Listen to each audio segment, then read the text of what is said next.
I would say it's very important that we keep things in line with what we're doing. There really are not that many other organizations out there that see what we are doing. Really, there are lots of wonderful green movement organizations that I'm very impressed with. People that are, they're an advocation of communities and sustainable living. All of them have certain places, if you will, but I'm with you and hesitant to make it seem like we are an absolute promotion of these detached groups. And obviously there are some groups that we should not even be remotely promoting at all.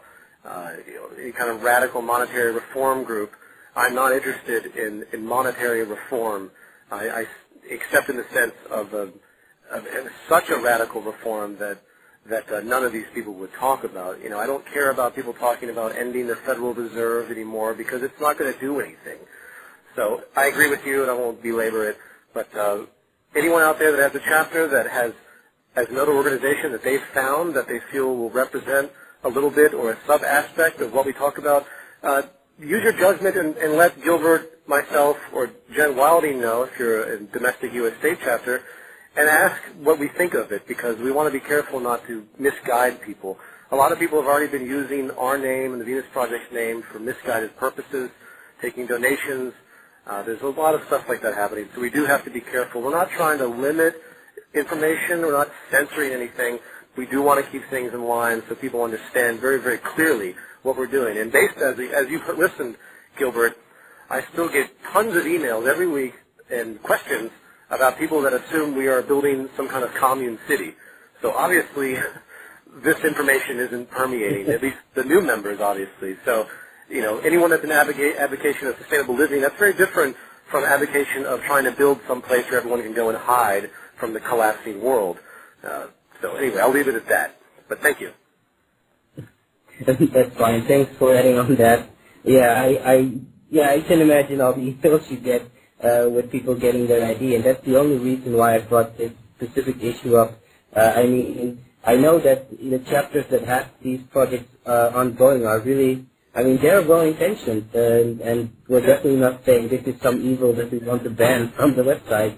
No, it's not that. It's just image protection to make sure that the message that we are carrying out right now and that the direction is very, very clear, and that's the only reason. But for the people that have been contacted in the last while, I just want to say I think that for the rest, everybody is doing a very good job, and please don't let that disturb you. It's just keeping things consistent within the whole movement.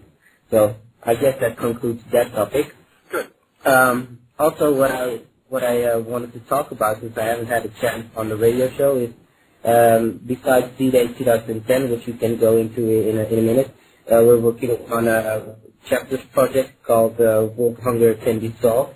The topic for that is up on the forum as well within the chapters section, and anybody that is interested after I explain it can please come help and contribute.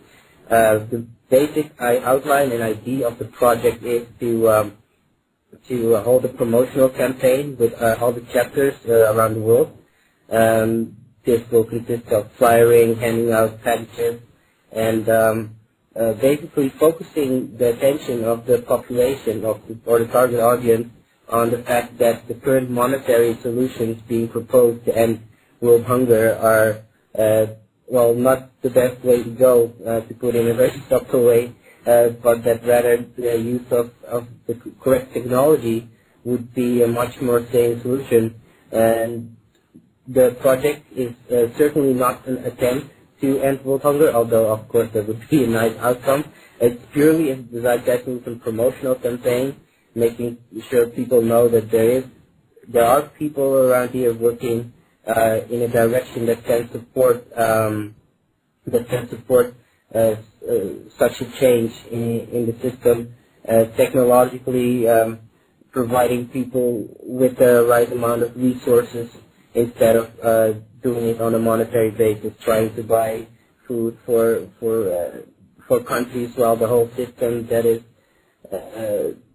in place will not support them in the long run. So it's just band-aid, and we want to make sure that within this project we get the attention of as much people as possible, that there are other ways to go, and that this is one of them.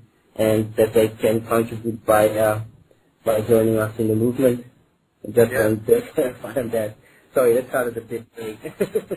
No, I think it not only is a promotional issue, it could actually be very, very profound, because there are certain things that I've talked about in the past and Jacques have talked about which could, in fact, alleviate world hunger tremendously, especially in the transition, if there was an approach that exceeded, if the approach was serious, such as creating not programs that involve money which send soup to, starving people in Africa, but actually devising actual, factories that can extrude vitamin-rich food, and a lot of the more efficient ways of getting nutrients to people and water to people, and the building of hydroponic desalinization plants on the coast of certain regions that are losing fresh water.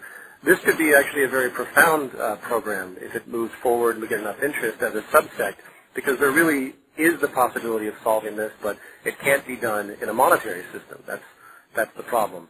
But no, I think it's a very admirable and respectable concept, both as a promotion, and it could take on a life of its own too, applying science and advanced ways to solve the hunger and water scarcity issue as opposed to the nonsense we're seeing today. So thank you. Definitely, yes.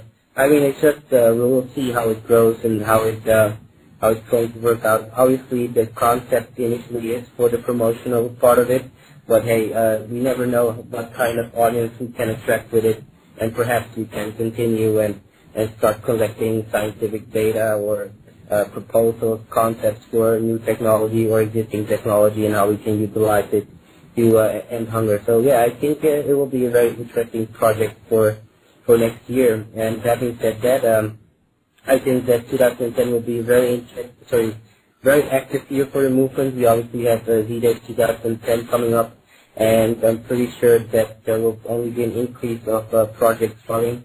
So for anybody that thought that 2009 was kind of quiet, well, let's say 2010 is going to be booming. That's a promise. So I hope everybody will be very happy to participate as well. We're going to do a lot. On that note, you have put up a website for Z-Day 2010. Can you tell a little more about that? What is the concept behind it?